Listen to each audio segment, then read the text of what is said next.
আপনার বাচ্চা কি বারবার পেট ফাঁপা, গ্যাস এবং হজমের সমস্যায় ভুগছে?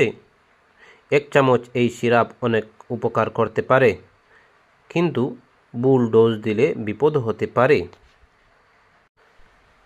আজ আমি আলোচনা করব নিওপেপটিন সিরাপের উপকারিতা এবং শিশুদের বা বড়দের সঠিক ডোজ এবং কিছু গুরুত্বপূর্ণ সতর্কতা নিয়ে। তাই আপনারা ভিডিওটি সম্পূর্ণ দেখবেন।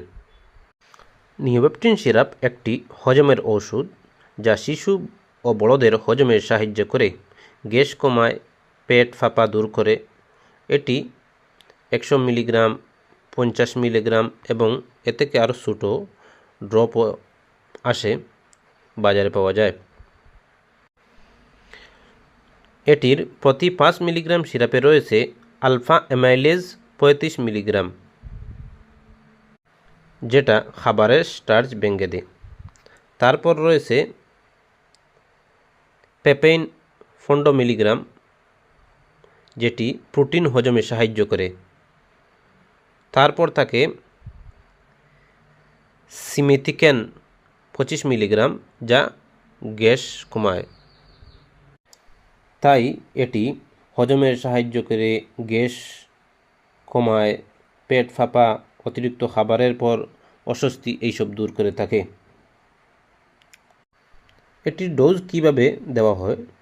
যেমন 6 মাসের নিচে হলে সাধারণত ডাক্তাররা নিওপেপটিন ড্রপ দিয়ে থাকেন, যেটি 5 থেকে 10 ফোঁটা দিনে 2 বার বা 3 বার দিয়ে থাকেন। তারপর 1 বছরের বেশি হলে,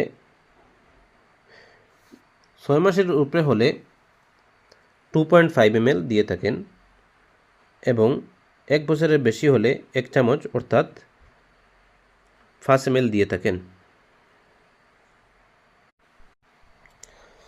কিছু সতর্কতা অবলম্বন করতে হয়, যেমন দীর্ঘদিন ব্যবহার করবেন না ডাক্তারের পরামর্শ ছাড়া। অতিরিক্ত ডোজে ডায়রিয়া বা পেট ব্যথা হতে পারে।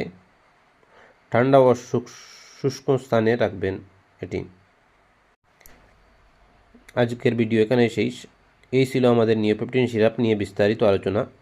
ভিডিওটি ভালো লাগলে লাইক দিন, চ্যানেলটি সাবস্ক্রাইব করুন এবং আপনার অভিজ্ঞতা কমেন্টে শেয়ার করবেন।